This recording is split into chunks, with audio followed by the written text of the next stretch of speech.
L'accent fait actuellement débat. Allo Ortho se penche sur la question. Qu'ils soient locaux, régionaux ou nationaux, les accents attisent la curiosité et entraînent des questions. Faut-il l'atténuer ou le transformer chez un orthophoniste? Qu'est-ce qu'un accent? Ce qu'on appelle accent est une sorte de coloration de la langue parlée. Les accents peuvent être nationaux, ce qui va permettre à l'oreille de différencier des locuteurs d'une même langue. Si on se penche sur les francophones, un Québécois, un Français, un Suisse et un Belge n'accentuent pas leurs phrases de la même façon, prononcent différemment certaines voyelles et consonnes et ont un rythme de parole qui peut être facilement reconnaissable. S'ajoutent des expressions propres à chacun de ces groupes francophones qui vont le distinguer des autres. Les accents peuvent être aussi régionaux. Un Lillois aura une chanson du langage très différente d'un Marseillais. Comme pour les accents nationaux, on va trouver en outre des tournures de phrases spécifiques à chaque région ou des mots de vocabulaire qui vont faire débat ou renseigner sur l'origine de l'interlocuteur. Chocolatine ou pain au chocolat. En France, on a tendance à schématiser en deux catégories. Accent du nord, du sud, de l'est, accent parisien.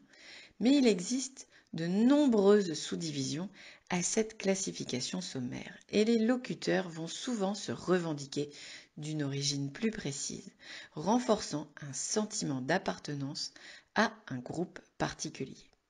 Les accents soulèvent des passions et apparaissent en toile de fond, voire en thème principal dans de nombreux films, tant ils sont connotés.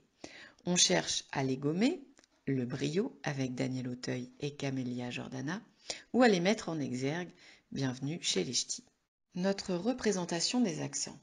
Un Toulousain va trouver qu'un Parisien a un accent, alors même que celui-ci a l'impression de parler le français le plus classique. En fonction de notre lieu de naissance, de notre histoire et de notre environnement, nous allons avoir en tête des représentations liées à l'accent. On peut imaginer les réminiscences de certaines personnes âgées entendant un accent allemand, alors même que pour la jeune génération, cela n'aura pas le même impact. Pour certains, un accent corse rappellera les dernières vacances à Bonifacio et un accent alsacien évoquera la route des vins faite l'année précédente. On assimile rapidement un interlocuteur à son accent, avec toutes les représentations subjectives qu'on en a. Accent de naissance, tard ou avantage?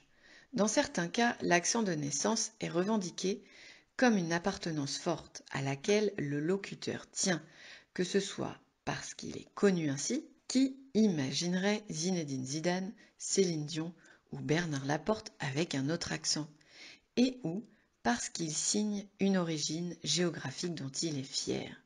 Dans d'autres cas, l'accent est un marqueur de la différence que l'on voudrait gommer pour mieux s'intégrer. Cela peut être le cas de personnes immigrées qui souhaiteraient avoir un langage qui se rapproche davantage de celui de leur pays d'accueil. Dans une moindre mesure, en ce qui concerne les accents régionaux, on a pu lire des témoignages de personnalités célèbres qui ont été desservies par un accent un peu trop marqué lors de concours ou de promotions sociales. On peut rencontrer des transformations naturelles de l'accent. Quand un jeune enfant change de région, il n'est pas rare de le voir s'approprier la prosodie, le vocabulaire, la prononciation de son nouveau lieu de vie. Un Nantais déménageant dans l'enfance à Perpignan aura parfois l'accent de ses camarades dès l'école primaire par mimétisme. Changer d'accent ? Il est bon de préciser que l'on naît avec la possibilité de prononcer tous les sons qui existent au monde, mais que nous nous spécialisons dans notre langue maternelle au début de notre vie. C'est ce qui explique que nous ayons tant de difficultés à prononcer certains phonèmes, certains sons, qui n'existent pas dans notre langue. Ceux qui ont appris l'allemand au collège se souviennent peut-être du che allemand appris avec un crayon entre les dents et qui ne ressemble pas à notre che français. Et les élèves français en cours d'espagnol butent parfois sur la jota. Nous pouvons nous aussi sourire en entendant les Anglais essayer de prononcer notre U tant bien que mal, le son U tel que nous le connaissons n'existant pas en anglais. La principale motivation pour gommer son accent est celle de l'assimilation. Si mon langage s'approche de celui du plus grand nombre de locuteurs du groupe où je me trouve, je me sentirai davantage intégré.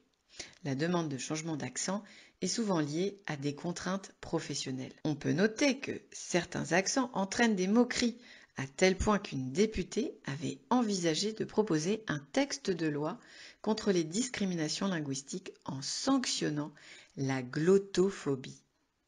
Le plus souvent, dans les cas d'accents régionaux, la coloration du langage n'entraîne pas d'incompréhension à proprement parler. En revanche, quand il s'agit d'étrangers en apprentissage d'une nouvelle langue, la question de l'intelligibilité, c'est-à-dire le fait d'être compréhensible, peut davantage se poser, voire être un frein à l'accès à l'emploi ou à la vie sociale en général. Il suffit de faire l'expérience en pays étranger de devoir mimer ce que l'on veut acheter faute d'un accent approprié, pour sentir à quel point une mauvaise accentuation peut poser problème dans la vie quotidienne. Si l'accent empêche de se faire comprendre par les interlocuteurs, alors oui, il est nécessaire de travailler ce point précis afin de faciliter la communication. Si je veux réduire mon accent, qui dois-je consulter ?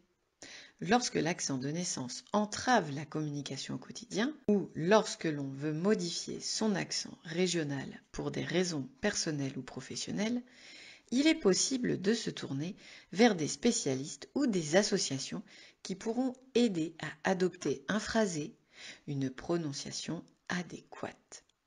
On peut entre autres citer les associations d'alphabétisation, associations français langues étrangères, certaines associations d'insertion professionnelle, mais aussi les coachs vocaux et professeurs de diction qui vont plus spécifiquement pouvoir aider à comprendre quels points d'articulation font défaut et doivent être travaillés.